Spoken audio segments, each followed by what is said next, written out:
Right before this video started, I shocked my good friend VashSky with the figures from the UK, stating that Marvel probably spent more than $1 billion making Ant-Man and the Wasp, Quantumania, and the Marvels. Let's talk about that on That Park Place.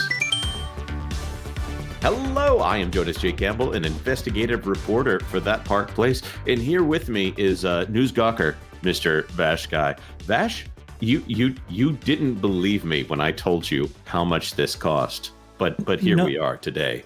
We went and ran the figures again. We of course trust Caroline Reed from Forbes implicitly when she goes through all of this. This story out of Forbes: meet the man who stopped Disney from losing $500 million on 2 movies. Obviously by Caroline Reed from Forbes. Look at that right there. It's not these 2 guys right here. I bet they cost a lot of money. There's Paul Rudd. He's a guy that everybody likes. And Jonathan Majors, that a guy that if you're not in the right weight class, you definitely don't want to date him. It's no secret that 2023 was far from a blockbuster year for Marvel Studios.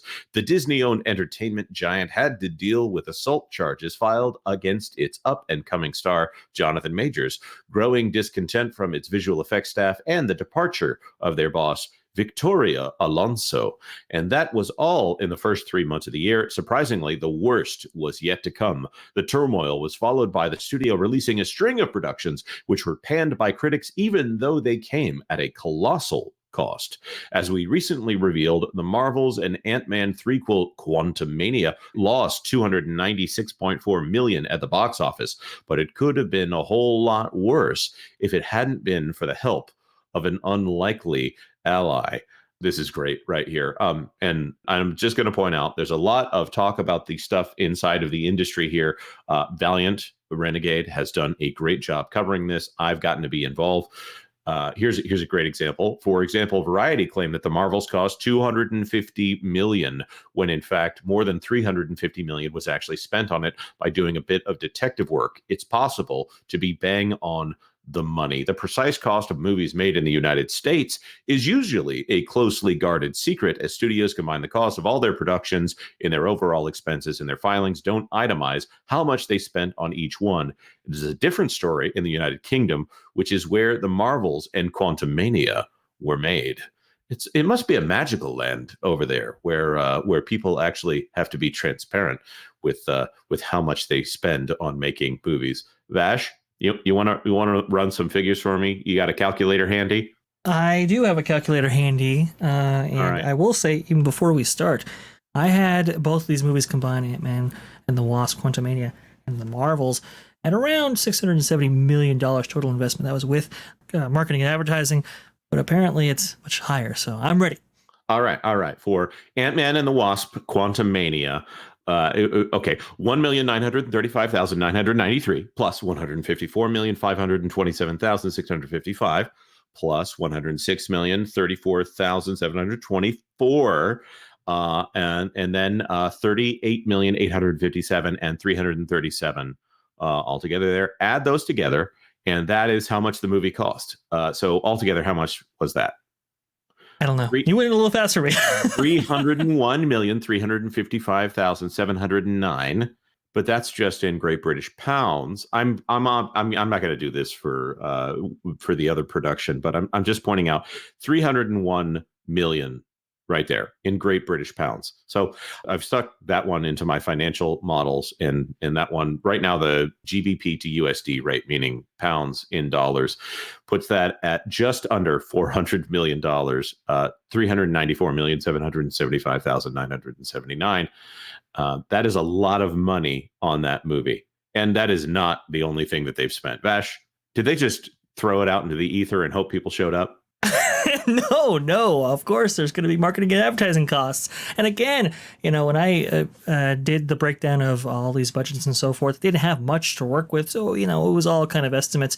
And I, went towards the conservative end of it. But even after marketing and advertising, I had Ant-Man and the Wasp, Quantumania, at about $325 million. What you're reporting right here is that this was $400 million in just production budget alone, and that's only with the UK filings. Who knows what other costs associated with this film that they incurred. But marketing and advertising, do we have a number on that?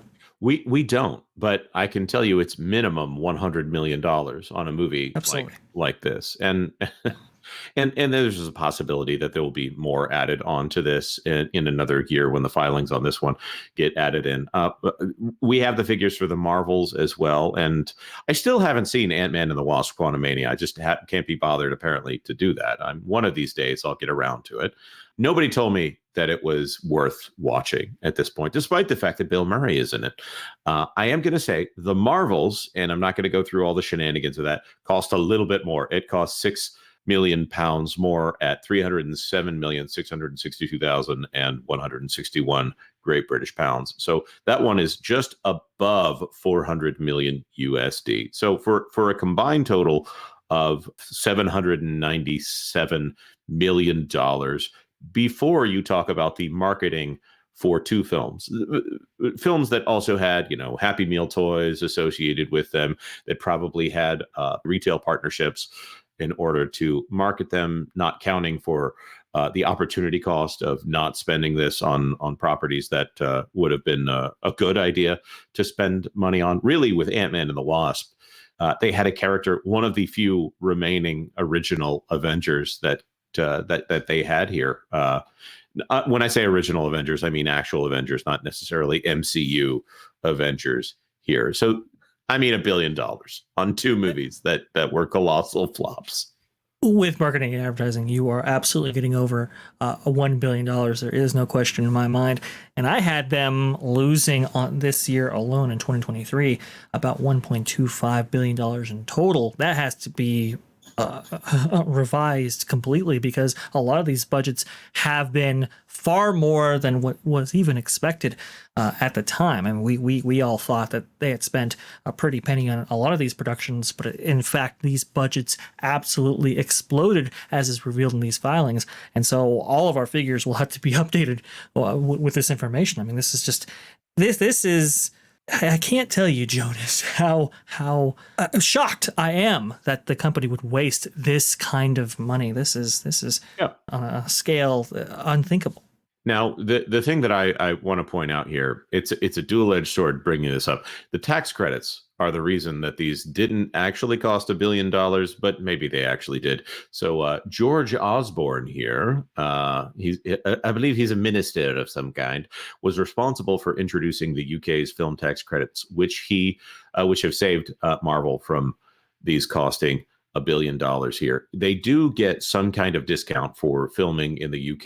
It comes back in the form of tax credits here. And this guy was given like trips to the set for Rise of Skywalker, which, by the way, for those of you who are not following along at home there, if I go by the current model here, Rise of Skywalker cost $560.5 million to make, and Force Awakens cost $585 million to make. So it's not like we're talking about lesser productions there. It's a little bit more justifiable when Force Awakens made $2 billion at the box office, much less justifiable when Rise of Skywalker only made $1 billion. But you've got a British government official who is able to visit the set and hobnob with the stars of the film there. I wonder if Darth Vader was there.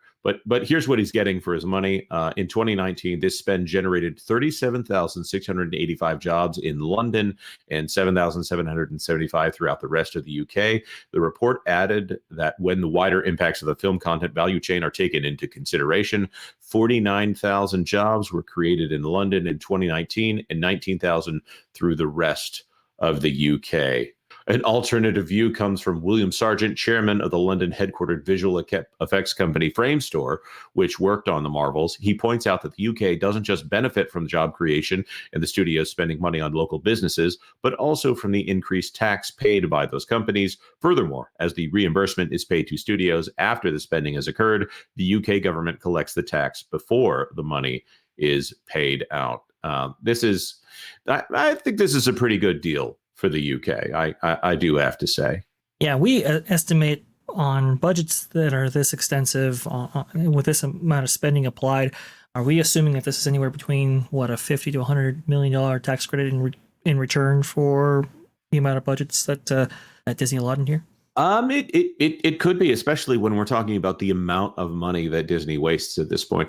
I'm reminded of when someone goes into a store saying, "Oh, well, I have this much to spend," and you find out that there's a discount on goods. Depending on the kind of goods, you might leave with more money in your pocket, or you might just end up leaving with more goods. It sounds like in the case of Disney, it always ends up that they just leave spending more money, and the quality of the films.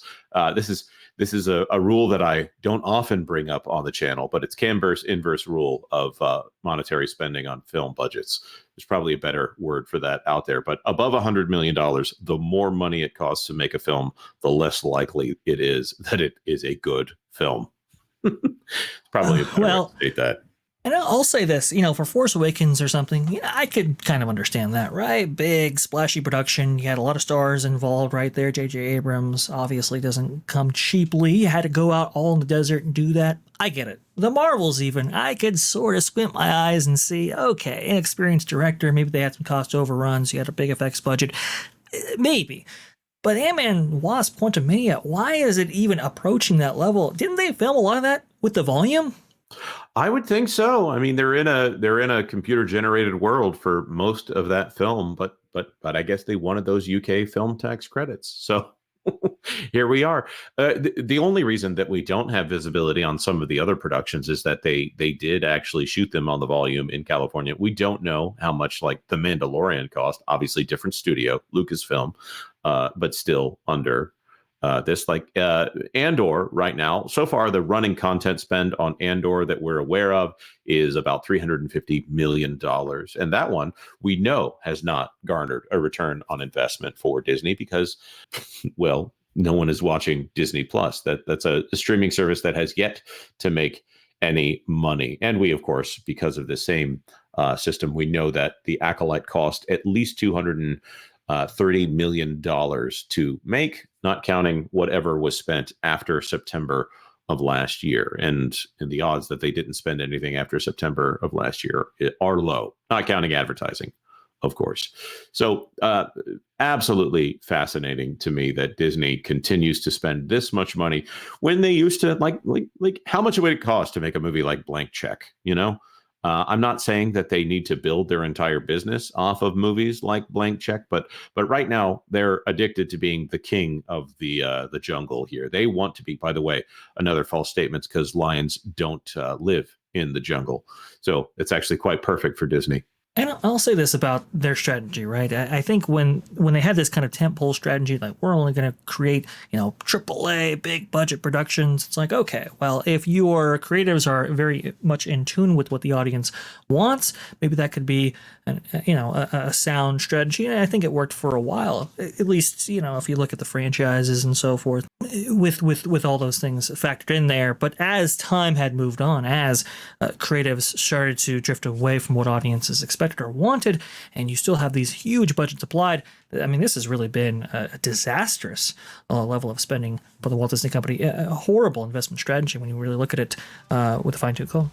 Yep. I just feel like Bob Iger, who came back and said that he's fixed the creative process, I'm really looking forward to seeing if there's really any difference when it all comes down to it. I have a feeling that Deadpool and Wolverine, that might have shot in the UK a little bit. Maybe. I don't know. I'm hoping we'll find out soon enough. I'm going to stay tuned to Caroline Reed for that. But if you don't want to do that, you can, of course, stay tuned here to That Park Place for all the news that should be. Don't forget to like the video. Should be fun. Thanks for watching That Park Place News. For more information, consider checking out www.thatparkplace.com. And don't forget to subscribe, share, like, and send this out on your favorite social media accounts.